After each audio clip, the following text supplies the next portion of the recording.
O'rtoqlar, mo'jiza xuddi mana shu ostonadan boshladi. Mana shu darvozadan kirsangiz bas. U yog'i nafas olsangiz ham tuzalaverasiz. Dardingizga davo topaverasiz. Qani, ketdik bo'lmasa. Azizlar, kirib kelishingiz bilan chap tomonda sizni Afrika savanasi kutib oladi. Ayniqsa oilaviy kelganda, bolajonlar bilan kelganda o'zgacha bir estetik zavq beradi. Rasmga tushadigan joy ko'p, esdalik uchun haligi saqlab qo'yadigan, demak, obyektlar ko'p. Bir tomosha qilinglar. Rost ekanmikin, o'zim ham qo'rqib ketdim boshida. Marhamat.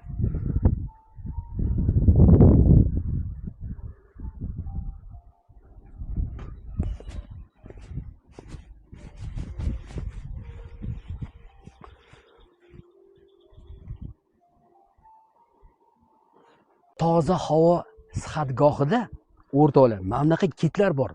Kitmi bu, kasatkami? Xullas tishlari ham ajoyib. Morj deysizlarmi? Oq ayiqlar deysizlarmi? Multfilmdagi pigvillar deysizlarmi? Morjlar deysizlarmi? Aytdim-ku, bu yerga kelsangiz nafaqat dam olasiz. Xuddi Disneylandga kelgandagi o'xshab kayfiyatingiz ko'tariladi. Ayniqsa bolajonlar maza qiladi. Ketdik.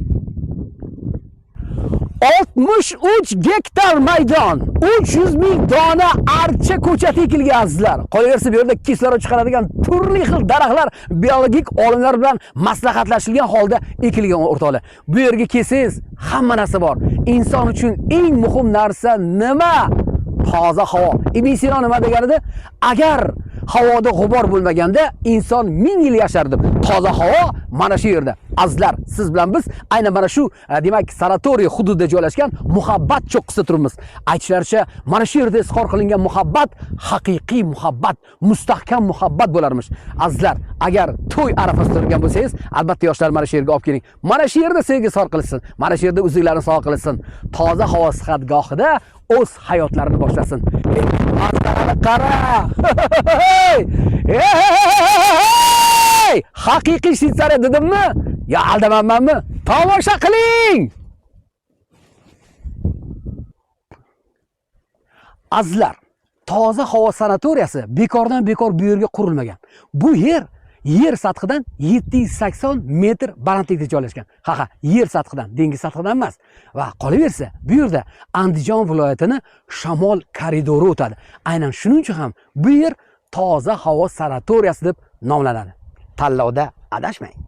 Sizlar, toza havo sanatoriyasida archalar ko'pligi haqida gapirib o'tdik. Archalar nima uchun muhim? Bu astmasi bor odamlarga, aynan o'sha nafas olish yo'llaridagi kasalliklarda, allergiyalarda sizga yordam beradi. Ya'ni o'sha olimlarning aytishi bo'yicha, shifokorlarning aytishi bo'yicha, demak, sutkada ma'lum bir vaqtida bu archalar o'zidan efir moyi chiqaradi. Bu xuddi bir tumanga o'xshagan, bir yengil tutunga o'xshagan narsa ekan. Ana o'sha paytda o'sha efir moylaridan to'yib nafas olsangiz, nafas olishga umuman qiynalmas ekansiz. Ya'ni o'sha astma ham chekinar ekan, boshqa o'sha kasalliklar, qolaversa allergiyalar, xullas 1000 marta ko'rganda 1 marta ko'rgan afzal deydi. Kelish kerak, mana shu 300 mingta archani ichida turib olib, mazza qilib meditatsiya bilan shug'ullanish kerak.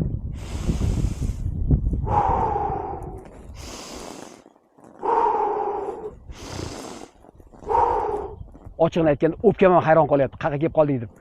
Bu Yevropa emas, bu O'zbekiston, bu Andijon, bu marhamat, bu toza havo sanatoriyasi azizlar. Kelinglar.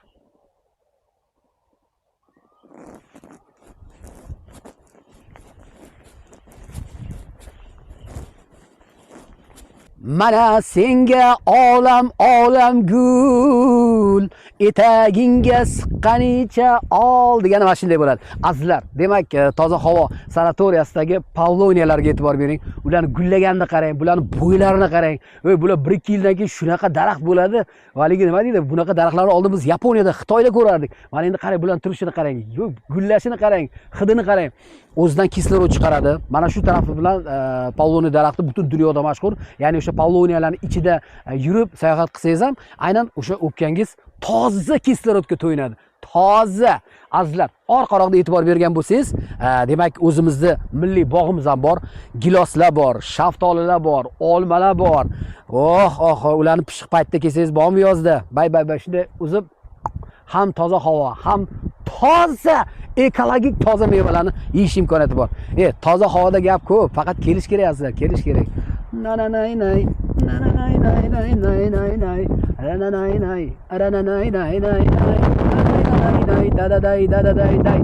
hey. Azizlar, toza havo sanatoriyasida shunchaki oilaviy kelib piknik qilish uchun ham ajoyib imkoniyatlar yaratilgan. Demak, odamlar yakshanba kunlari ayniqsa bu yerda juda ham ko'p bo'lishadi. Oilaviy kelib, mana shu yerda chiroyli bir dasturxon qilib, o'tirib, mazza qilib, bolalar ham xursand, siz ham xursand, turmush o'rtog'ingiz ham xursand. Albatta Hoji ota bilan Hoji onani ham olib kelishni esdan chiqarmang. Bu archalarni qarang, qushlarni sayrashini qarang. Mazza, mazza, mazza. Azizlar, agar toza havo sanatoriyasiga kelib qolsangiz, xodimlarga ayting, meni gumbaz tagiga olib bording. Sababi gumbaz tagiga kelsangiz, shunaqa manzara. Bu manzaragachi, men muzika yomon tushadi-da.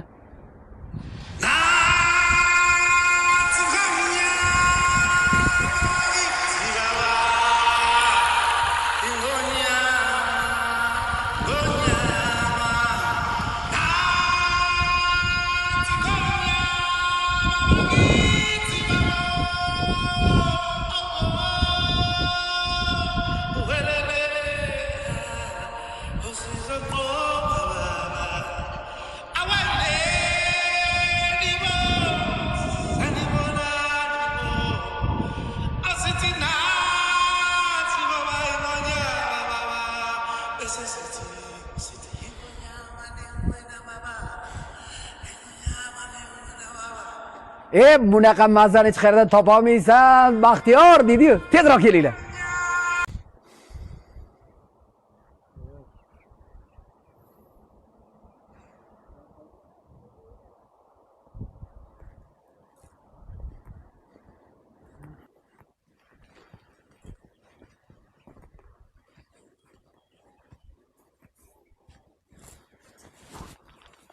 Qurralay ko'z qurralay, tuynigingdan mo'rralay. Hey, azizlar, demak Andijonchasiga aytganda samovardamiz, Toshkentchasiga aytganda choyxonadamiz. Azizlar, toza havo sanatoriyasida mini samovar bor, ya'ni mini choyxona bor. Agar bu yerga oilaviy kelasizmi, dam olgani kelasizmi, davolangani kelasizmi, ko'nglingiz biron bir ovqat tusab qolsa, demak bemalol zakaz qilaverasiz. Bu yerda bizni qadrdonimiz mana Shavkat aka. Assalomu alaykum. Shavkat aka, omonmisiz? Salomatmisiz? Mani yonimga turing, keling.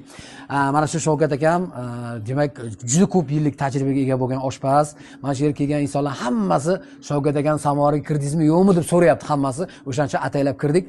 Shavkat aka, qani bugun nima ovqat xudo xolasa qani? Qozon kavofda bugun. Qani bir ko'rsatib qo'yaylik tomoshabinlarimizga qanaqa pishdi, nima bo'ldi, qani. Voy, bu sayrab boribdi bu, Qani. Oh. Azizlar, ko'ryapsizlarmi? Xudo xolisa toza havo sanatoriyasiga kelsanglar, ham toza havo bor, ham toza taom bor o'rtoqlar. Haqiqiy andijoncha me'yori yetib pishgan taomlardan taomlanasizlar. Xullas, bizda choyxona ham bor o'rtoqlar, toza havo sanatoriyasida. Xohlagan ovqatinglarni so'rayverasizlar. Buyog'i ana spagettidan tortib o'zimiz oshlargacha hammasini qilib berishadi. Shavkat akam qo'li gul oshpaz, qo'li shirin oshpaz, iloyim ko'z tegmasin. Hammanglarni taklif qilamiz. Kelinglar. Bu birinchi kelishingiz, tez kelib, mana shu bizni obod qilmasangiz, bulpez bilan. Bo'ldi. To'g'rimi? Biz duolarimizni yana ham bardavom qilaveramiz. Qaytmaymiz. Alloh o'zlari. Rahmat. Kasal bo'ldik, endi kelamiz, har doim kelamiz. Ilohim kasal bo'lmaydi.